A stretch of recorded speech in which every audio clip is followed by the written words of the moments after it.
Welcome to The Chaos Antidote, a leadership podcast hosted by Jason E. Neal, author of Accidentally Aligned: How Leaders Create Value in Chaos. Through these episodes, we will be exploring real-world problems and applying solutions that reduce your chaos and help you to become accidentally aligned. Hello, everyone. Jason Neal with you today. I want to start off by reminding you pick up a copy of my book, Accidentally Aligned: How Leaders Create Value in Chaos. Hopefully, you've already got your copy. It's available on paperback, Audible, Kindle, and hard copy. So the Audible one's new, and if you want to see the pictures, if you like doing Audible and like listening to it, want to see the pictures, feel free to go to my website, jasoneneal.com. You'll find links to my YouTube channel, blogs, all the stuff that I'm doing right now. So today we're going to continue. I talked a little bit about this book last time, Shigeo Shingo, Nonstop Production, the Shingo System for Continuous Improvement. And so I'll cite a few things out of there today, and I'm going to talk a little bit about this one as well. This is Systems Thinking for Curious Managers by Russell Ackoff, and then there's a couple other authors that co-wrote that one. But talking today, the big theme here is on this idea of tropism. And this is a term that it's kind of new to me. I picked this up in this book. It's in the Russell Ackoff book here. But he talks about this. It's plants, right? And I plant a garden every year. I enjoy doing it. A lot of the times the plants die. I'm not very good at it, but I do it because I enjoy it. I like the challenge of trying to understand why they die. For some reason, that brings me joy, and it continues to be something that I do year after year. But most of the time, I'll get maybe 80% yield, which is pretty nice. So we get some fruit and some vegetables and things like that. But when you plant a seed, let me say beans, for example. If I plant beans, and I will always plant them under lattice. So it's kind of a metal lattice I put in the garden, and the sprout will start to come out. You always see it first, and then when the sprout comes out, it's always curly at the beginning because it's kind of opening up from the bean, and then it begins to stretch up, and it begins to branch out, and these little arms begin to grow. And what they do is they will find something to climb, because it's the success of that plant is based on its ability to climb, and that's how it grows. And this is what tropism is. It's when it's a biological phenomenon in an organism, and I'm going to read this right from the book here. Most commonly, a plant. So what it is it grows or turns into a response from an environmental stimulus. That could be light, gravity, touch, any of these things. But when this happens, when this stimulus is introduced, it changes the direction of the plant. Now this is huge when you think about transformation, right? And there's two types of tropism. There's positive and negative. So positive means that it goes towards the stimulus. So let's say, for example, we have the bean and it touches the pole, and it says, oh, you know what? There's something I can climb, so I'm going to climb towards that pole, and I will begin to use that to help my success. If it's negative, when the stimulus is introduced, it will go away from it. It says, it's something that's probably not very good for me. Maybe I should go in a different direction. So on page 10 of this book from Ackoff, he says it's Systems Thinking for a Curious Manager. He tells a story about the cell phone revolution. So when the cell phone was first introduced, it wasn't immediately adopted. There was a group of people that were like, hey, that's neat. I see a value in that. I could probably, find something to do with that. It'd probably help me in some way. And these people latched onto it. But then there were all these people that laughed and mocked at them. They're like, what a stupid product. Wow, they got you. You really swallowed that hook, line, and sinker. And there were kind of these two camps. But as the technology grew, we began to experience this idea of this tropism. As the technology grew, it created the stimulus that the consumers that were against it began to move towards it. And it's this idea that's really neat because it happens in all of our organizations everywhere. We have s- s- different things that we introduce into the business that people bump into or they feel or they see or they understand to be true. And I love this phrase that Akoff says, and I wrote it down. I just thought it was great. But he said there is a great danger into doing the wrong things righter. And I paused there for a second because I want that to sink in. It's just so good.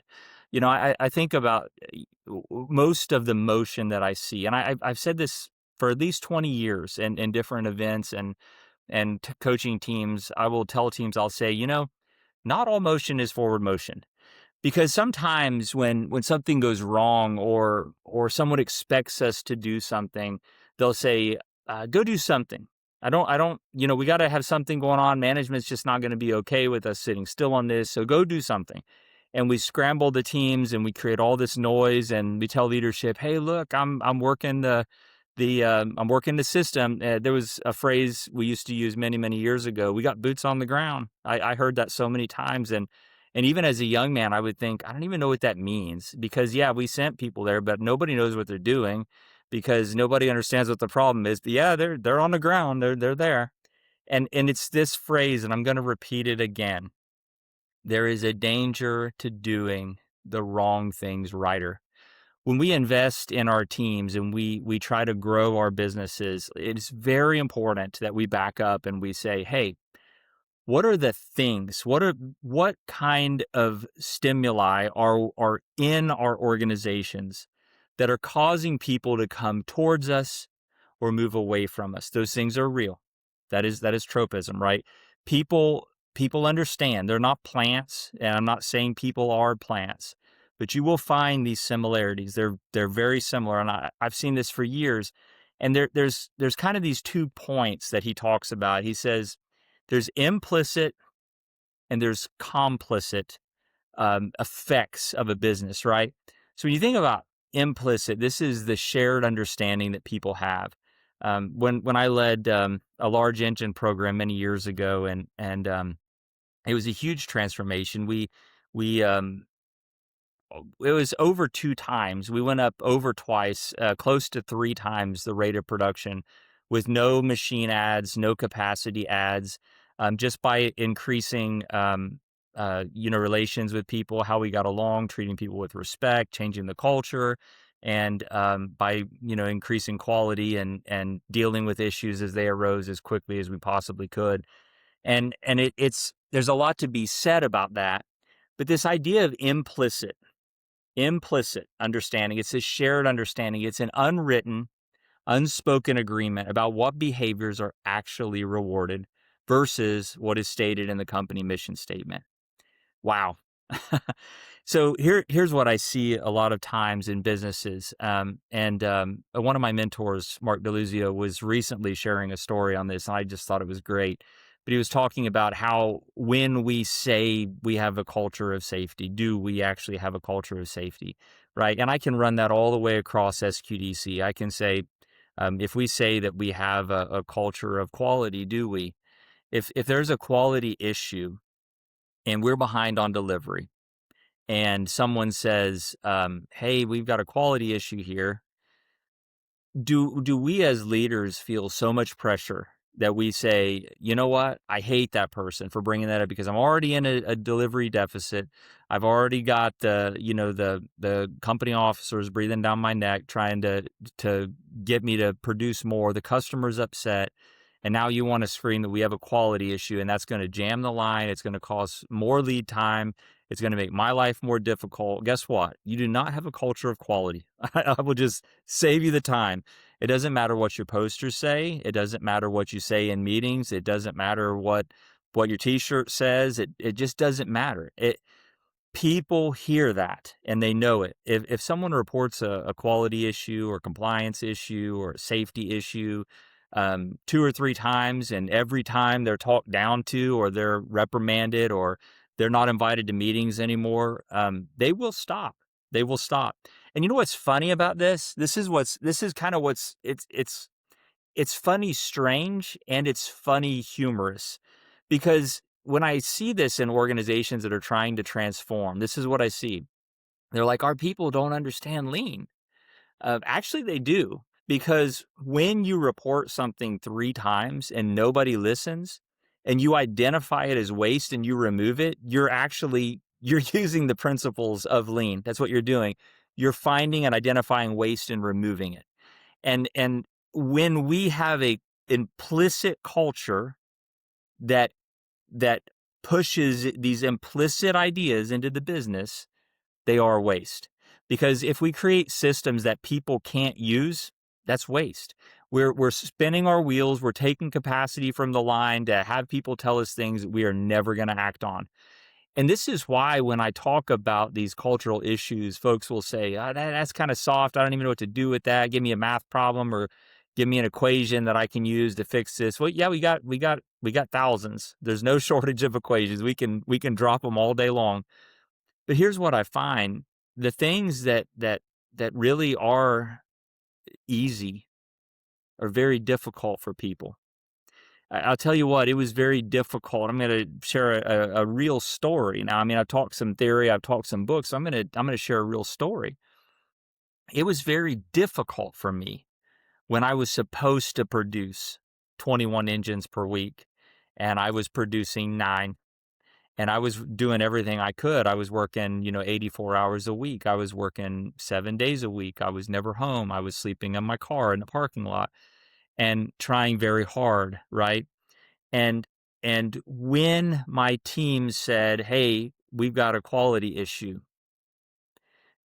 like if you think that I say these ideas and that I think that they're easy, I don't. I don't sell easy products, and I don't sell ideas that are easy. And it scares me when people do. When people tell ideas and they're like, "Yeah, this will be fun. Everybody's going to have a good time." No, they don't have a good time always. I certainly didn't have a good time when I said, you know what, we're going to stop the line until we figure this out. Now, when you're supposed to be shipping 21 engines a week and you're shipping 9 because the process is so broken and you stop the line, here's what you're actually doing. You're actually starting to build a culture that says reporting these issues is no longer a waste. Now, what does that do? In the short term, and it did, it dropped us to 6 a week. What was my life like when we went to 6 a week? It was terrible. It was absolutely terrible because no one in leadership understood what I was doing. They didn't understand any of these ideas. They're just, all they know is you're at 9, we need 21, and now you've gone to 6, and I don't even know why you're here. Because if you were qualified for that job, you would have stuck with 9. But that is not how transformation starts. It starts when we say this implicit idea that is baked in, that you all understand, that you all talk about in the break room, that you will never say in front of management because you'd be reprimanded for saying it, although it's 100% true.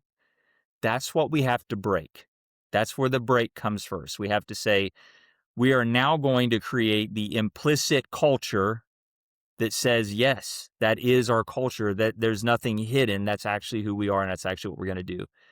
And when I started doing this, and people were no longer punished for telling me, and were there people that abused it? Yeah, there always are. There will always be people that abuse it. But the overwhelming surge that I got from people that weren't abusing it, it was so offsetting. It pushed us up to 12 engines, about 3 weeks. It took about 3 weeks to recover from that. But then we went to about 12, then 14, then 16, then 18. We stayed there for a long time, and then we went to 21. Now that's huge, and I can tell that success story, and you can hear that and go, wow, what a great success story. I should tell that to my teams, and yeah, you certainly could, and it would probably inspire them. But I just hope that if you do share that with your teams, you also share the pain. Because when a team decides to work together, when you bond together and you actually start to change things, not everybody's going to understand it. And there are implied ideas that people understand that are very real, and you have to break that. You have to take a stand and push upstream. Here's the impact to the impact to the systemic change that you're trying to drive. Because the engagement is implicit, you can't change the system by simply writing new policies. You can't do it. And I see this. I see this all the time. People are like, "Well, let's write a new policy for that, and then we'll publish it." And here's what happens: the system will always default back to its original cultural norms. There are three root causes to any problem. Three. It's standard does not exist, standard is not capable, or standard is not followed, and standard is not capable. And you'll find this in my book if you want to learn more about it, but those are the three. So when you have these problems, is there a standard? Well, that's what a lot of people do. We'll write a new policy. So we'll make a new standard, and they do that. And then they drop it in the email or however they send it out. They deploy it to 10,000 people, and they'll say, there's a new standard, make sure to take a look at it. And they get 20 of those emails in a month, and they're already working, and they're getting all kinds of other emails, and it gets lost, and it becomes noise, and nobody understands it, and it deploys. So that is called a type 0 error. Standard does not exist. So you've now fixed that, but you're going to have what's called a type 1 error. Standard is not followed.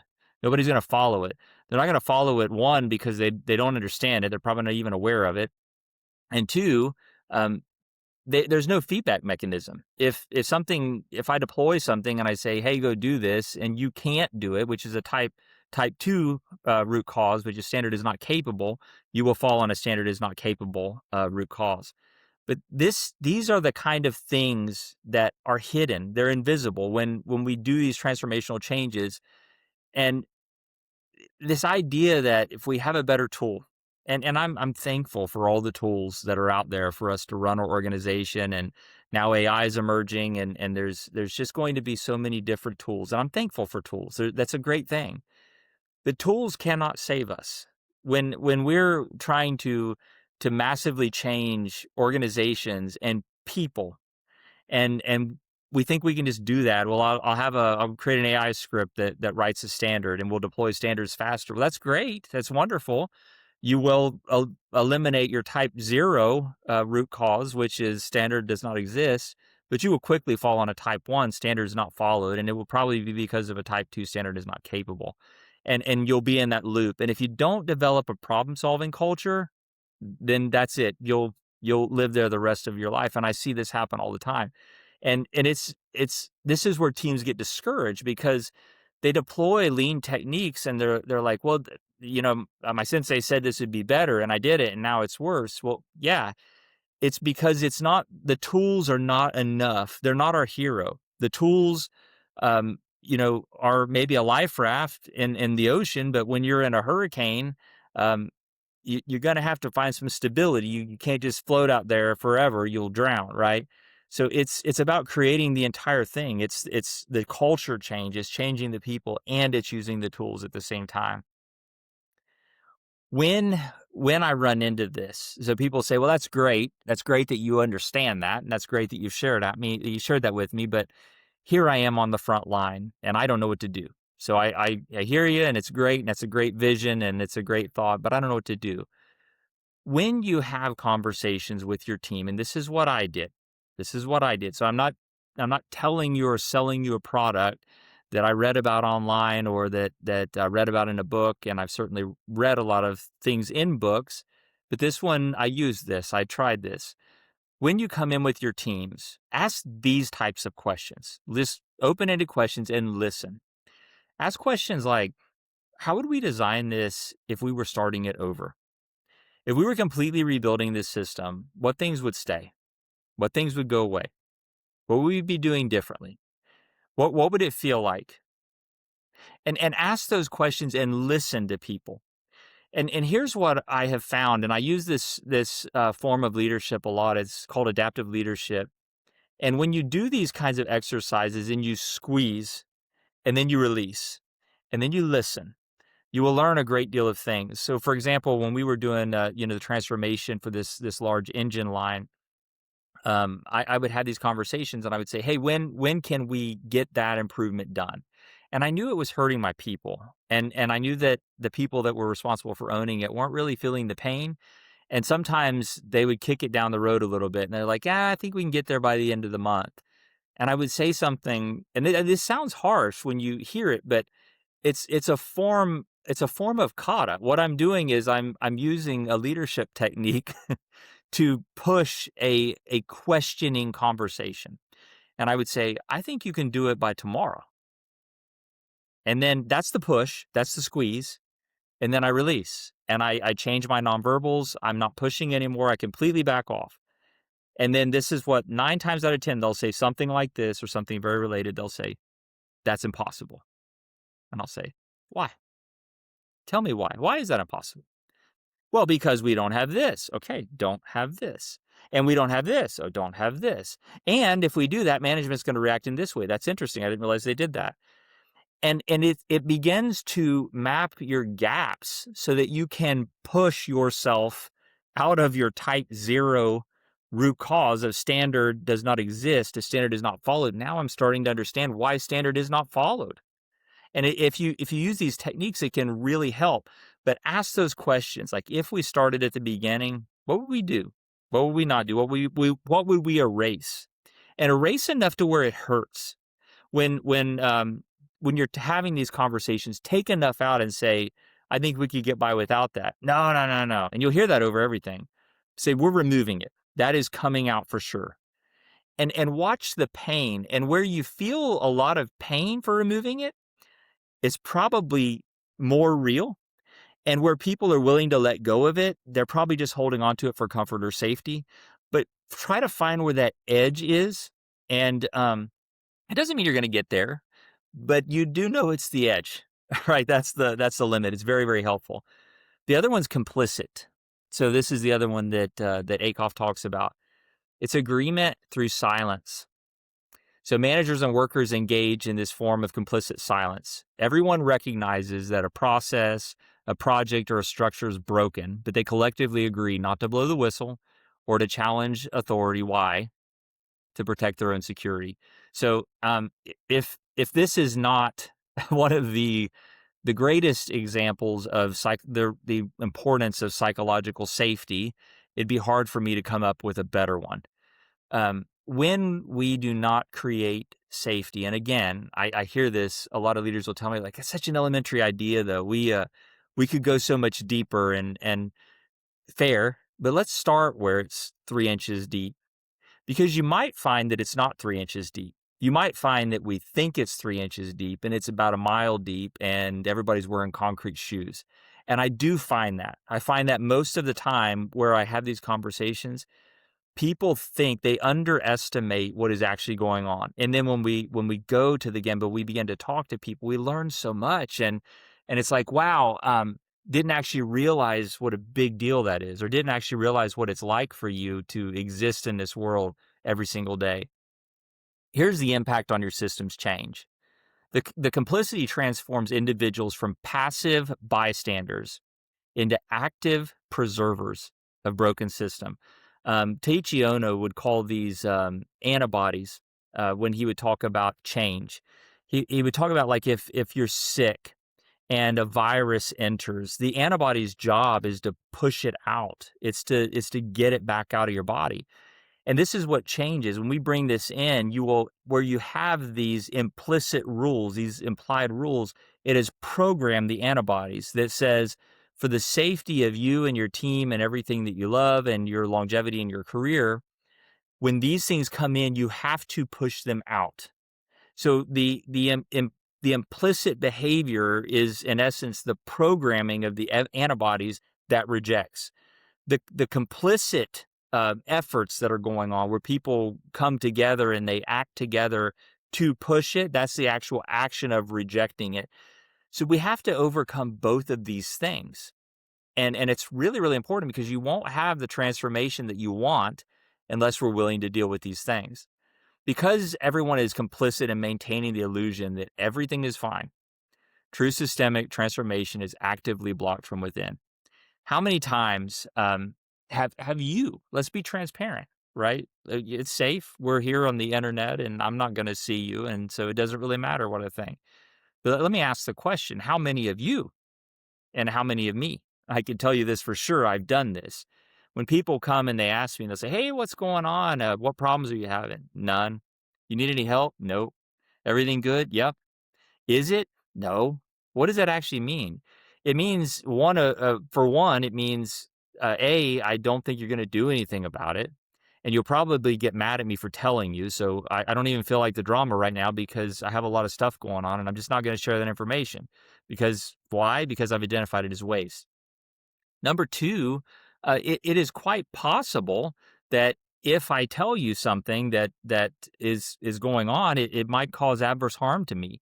The system might lash out at me and say, "Wow, I went and asked, this person the other day what was going on, and they told me six things that were going on, and now I have to deal with that." And we should probably stop inviting them to the meetings and don't give them as much visibility because I don't like the stuff they're saying right now, and it damages people's careers. It pushes them backwards. Why? Because they did the right thing in a system that had implicit rules, and that is why people become complicit to push change agents out. So I share all this with you because it's huge and it's really, really important and it's detrimental to change, right? And to transformation. So what do we do? Again, same thing. So we had the implicit. What do you do? I answered that with what I do. But now we have this complicit thing. So people are banding together and they're unifying. And I'll tell you what, a group of people bands together. I don't. It doesn't even have to be that many. You get 8 or 10 people that band together against a leader, and it is almost catastrophic to turn that around. I had a group of about 10 one time, just 10 people out of about 100 that unified together and worked the systems. They shut us down everywhere. And when people become motivated to resist the system, they're very intelligent and they understand the systems better than we do. They're experts at it. So this is very dangerous. So what do? I'm here on the front lines. I'm trying to work. I'm dealing with this. What do I do? Force active stakeholder participation so no one can hide behind default inaction. This is what I recommend. Well, that sounds aggressive. It can be. But I'll tell you what, if you don't, here's what you'll find. I always called it, and I don't know if there's a phrase for this, maybe there is, but I always called it silent protests. And I would watch for it when I was on the line and I was working or running operations. I would watch and I would say something and I knew that there's no way that these people all agree with what I'm saying. But they wouldn't say anything. And to me that always bothered me. And when they did and I would say, your silence is not a vote in favor of. I want you to tell me that you're in favor of this. And you might have 1 or 2 people and they'll say, I'm in favor of that. Okay, well, that's 2. That's great. We're not moving forward with 2. What is the other 8? What are your thoughts on this? And they wouldn't talk. And somebody's got to talk because we're not moving, we're not leaving until somebody else says something. Well, I think it's a bad idea. Why? And they begin to talk. And then once I don't destroy that person and I'll say those are valid points. So what would we do about that? Now we get more people talking, and you have to have this active stakeholder participation. And again, is this a tool? Not really. It's a culture change and it's a leadership change. And this is why I push towards this. A lot of transformation is effective leadership. And that's what I talk about, But here I had a employee one time, and another thing, this was something else that one of my mentors, it was Mark DeLuzio again, and he said, it's like when we go to work, we lose our minds on things that we would never do at home or never do in our normal life. And I have thought so much about that. I thought that is so true because like I remove waste in my life. I'm getting older and I know that I have less of life remaining than I did before. And I guess it makes me feel more value towards it. And so I try to maximize the things that I'm able to accomplish and the time that I'm able to have to enjoy the things that I want to do. But when we go to work and you're there and you're kind of paid to do a service or a job and you're in this weird structure with all these implicit ideas and you've got people that are being complicit and some are compliant and there's all these just weird dynamics going on. We kind of go crazy sometimes and we don't think logically, we don't act logically, and yet it's very logical when you understand these ideas that I'm sharing with you. They are logical ideas in that broken system. But when I had this employee one time and And they didn't get anything done all day. And the previous operations leader would just write everyone up. That was their thing. They would write them up or fire them or walk them out.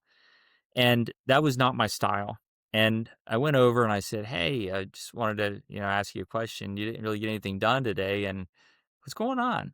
And they said, "Well, I didn't have the parts." And I said, "Okay, well, where are the parts?" And I knew where they were. They're about 30 feet from where where they were. And I said, but I didn't, I'm just asking questions. "Well, I mean, they're over there." And I said, "Okay." And I said, "So can I ask you a question?" And he said, "Yeah, yeah, go ahead." And we're just having a friendly conversation. Um, I'm not, I had the authority, certainly. I had all the authority. I could have done anything I wanted to do, but we're working through the understanding. And I said, "Let me ask you a question." I said, because I had met his family, and I said, If your wife went to get her hair done on Saturday and she left you a message and said, 'Hey, I want you to mow the grass before I get home,' and you went out in the garage and you looked for the gas can and you're like, 'Oh, the gas can empty.' And you went in and you sat down and you just went back to sleep or did whatever you were going to do, and you didn't mow the grass, and she comes home. How do you think she would feel about that? And what do you think your conversation would be like?" And he began to laugh. He said, "Well, that'd be a rough day." I said, It would be a rough day, wouldn't it? It would. It would. I agree. It would be for me." And we're connecting on that human level of what the heck, and I said, "So can I ask you another question, a far more more directed question?" And he said, "Sure." And I said, "Why do you expect me to respond differently?" And he began to laugh. And I said, I'm not going to take any action on what happened today, but I want you to understand that this is not okay. And I want, we're going to have to fix this, or we're going to have a different conversation. And I don't want that. If there's something that's there that you need me to help you with, by all means, I will help you. But you got to ask. We've got to create a trust between us where if you need something, you ask me. And I'm fine with carrying you the parts. I don't care. That's totally fine. I'll bring them to you. That's fine. But we've got to work on that. And over the years, that employee just became a phenomenal employee. But I think of that, these little cultural changes. What might have happened had I took the approach of the previous operations leader and just went over and said, "Yeah, get out of here. I'm calling security. Go home." Right? We wouldn't have got anywhere. And it's not that we don't do that at times. I'm sure there are reasons for that, but it should be a last resort. Sun Tzu wrote this in his book. He said, "A samurai," and I'm quoting this from memory. I might mess it up a little bit, but you can Google it when you're listening to this. But he said, "A samurai must draw his sword often enough that his enemies know it's still sharp. But if he draws it too often, even his friends will be afraid of him." And I think that we miss that sometimes in leadership. Because we have authority and because we have power and because we're granted, power by these businesses and these large entities, we feel powerful, and it causes us to act in a way that's less influential and more about authority. And authority is necessary and it's great. But I'll tell you when authority is really powerful is when we can align it with influence. I have influence and I have influenced your life, and I'm going to use the authority I have not to break you, but to help you and to lift you up. It's an entirely different message. It's an entirely different leadership style, and people hear it. So I'll share this last thought with you, and one of the most difficult conversations, and I share this a lot in my book and when I speak, but it's this idea that these principles are elementary. So many, I cannot even tell you how many senior leaders and people who are they're very smart, and very capable. They run large, businesses and large organizations. They're just very, very intelligent people. So it's not and maybe that's the issue. I don't know, but they see these ideas as really elementary and really primitive. And when I coach people that have got a long way, and maybe that's you. Maybe you're listening to this and you're like, "Yeah, you know what? I'm an executive director and I'm listening to this guy on YouTube, and what the heck does he know? And he doesn't understand, and or I'm a CEO or a vice president. But here's what I hear this a lot when I will try to share these ideas. People will say to me, they'll say, "Well, you know what? I'm here, and I got all the way here by not doing what you're saying." And that's really hard because it's hard when the data shows that that path, that trend line yields that output. So when y equals mx plus b, right, I get this every single time. And it's they follow this curve, but they extrapolate this idea that says all the data in the future will follow this same curve. And that's where we make the mistake. The world is changing. People are changing. There are new generations that are coming into the workforce. The most searched word, the word of the year for Merriam-Webster's dictionary in 2023 was authenticity. Wow, that's what people are looking for. And if, let's say you're lucky enough and you did get there and you've been doing this for 20, 25 years and didn't really care about anybody but yourself, and that's possible. We have a lot of people that have made it very far doing that. But the question is, to really get the transformation and the growth that you want, to really get the top talent coming out of these new generations that are searching for things and looking for things like authenticity, is that going to get you there? And I can tell you right now that the curve is changing. It's absolutely changing. The line is changing. And if you're using that trend and you're saying that's the data and that's the line, be careful, because that line is changing. And I'll tell you this. Akoff says on page 17, he has this statement, and I wrote it down here. It's really good. He says, "Learning to drive a car does not equip me to drive a spaceship." It's awesome. No, it does not. And that line that goes from zero to wherever we are does not guarantee that is the same line. It may be a spaceship from here going forward. We don't know. That's the unknown. That's the world we live in. That's the change that we don't always understand. And the other thing he says is, it's harder. The only thing harder than starting something new is stopping something old. And this is why I don't sell these ideas as easy. This is why I don't sell these ideas as elementary, because I don't think they're elementary and I don't think they're easy. And I can tell you, Shigeo Shingo in his book, the one that I referenced in the beginning, he says your habit is basically your method times your familiarity. And you take somebody, a leader that's been promoted and rewarded and doing something for 25 years, 20 years, 16 years, 10 years. That's a lot of familiarity with that method. That's a habit. That's a strong habit. And that's very hard for a transformational leader to break that. It's very difficult. It's very difficult for that person to even acknowledge that it's a bad habit. That has become a part of who they are. That's become one of their life strings. And so here's what these tell me when I hear that.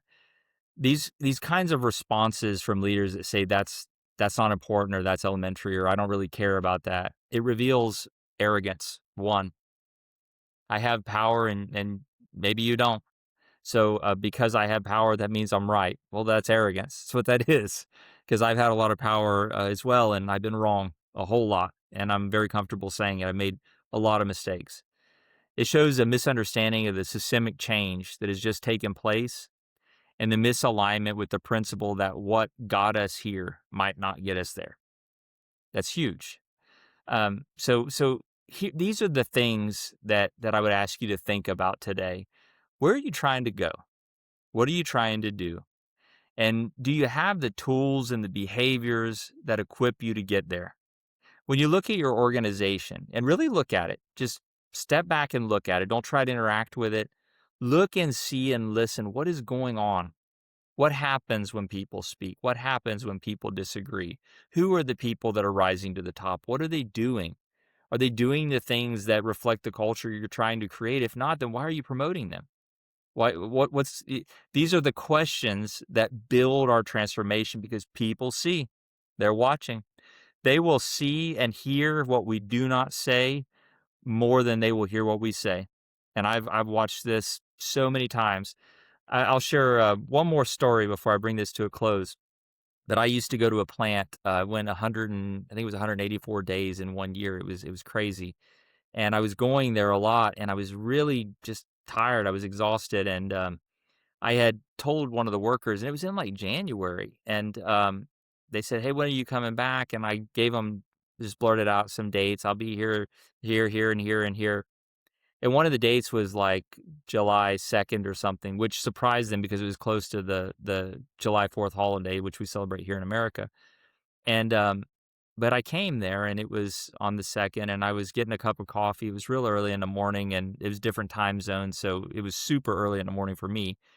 And, I'm there, and one of the line workers came up to me, and they said, "You know what you said when you were here in January?" And I said, "I do not know. What was it?" And they said they said, "You said you would be here in July on the 2nd." And I was like, "Yeah, I am." And she smiled, and she said, "I know." And I got it. I got it. I said to myself, I said, "They're watching me. They're watching me to see if I'm the type of person that does what I say I will do." And they're watching all of us, and don't ever make the mistake. They're watching us. They're watching us to see how we interact with them. They're watching us to see if we believe the things that we say, if we do the things that we do, if we're going to take the easy way out when it's convenient for us. People know. So what's my question? What's my challenge? I always give one every single week. What's the next thing that you're going to do to interact and understand your system, and try to change these implicit, complicit alliances to look for tropisms in your organization that are either pulling people in or pushing people away? What is the next thing you're going to do, and how soon can you do it? Set a plan for this week, go after it, and see what happens. Engage with people, ask questions. That's how we learn. You're going to make mistakes. I'll save you the time. I've made plenty, and I've learned a lot while doing it. I appreciate you. Pick up my book, check it out on Audible. The Audible release is new. I read that book myself. So you're actually hearing me just like on the podcast. I go through it. Check out my website. Yeah, LinkedIn, anything you want to connect with me on. I would love to hear your thoughts. Have a great day, and we'll talk again soon.